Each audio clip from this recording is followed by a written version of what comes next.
80 KG ওজনের হরিণ নিয়ে আকাশে উড়াল দিল ঈগল। 2-3 কেজি ওজনের হাঁস মুরগি কিংবা মাছ নয়, এমনকি 10-20 কেজি ওজনের কোনো প্রাণীও নয়, প্রায় 80 কেজি ওজনের হরিণ নিয়ে ঈগল সাধারণ বনে বা জঙ্গলে বসবাস করে থাকে। বানর, ছোট জাতের পাখি, টিকটিকি, হাঁস মুরগি ইত্যাদি ছোট ছোট প্রাণী খেয়ে সে জীবন ধারণ করে থাকে। সোশ্যাল মিডিয়ায় ঈগলের পাখি কিংবা মাছ শিকারের অনেক ভিডিও নিয়মিত চোখে পড়ে। তবে এবারের ভাইরাল হওয়া ভিডিওটিতে দেখা যায় ভিন্ন এক চিত্র।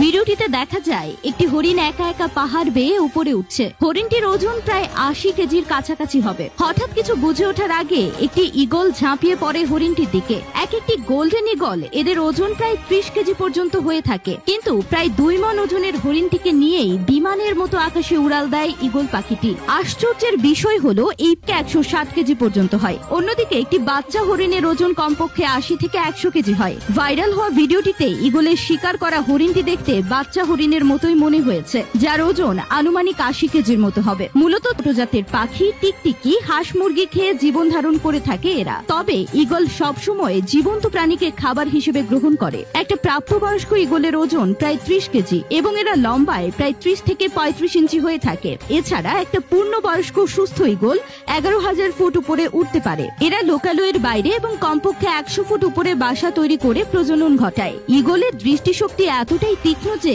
আকাশে থাকা অবস্থায় 5 কিলোমিটার পর্যন্ত স্পষ্ট দেখতে পায়। ঈগল পাখি যখন শিকারের খোঁজে বের হয় তখন সে তার তীক্ষ্ণ দৃষ্টি সেটার উপরেই রাখে। যত বাধাই আসুক না কেন সেটাকে না পাওয়া পর্যন্ত ঈগল কোনোভাবেই তার চোখ সরায় না। ঈগলের সবচেয়ে বড় হাতিয়ার হলো তার পায়ের নখ। নখগুলো এত পরিমাণে তীক্ষ্ণ যে নিমেষের মধ্যেই শিকারকে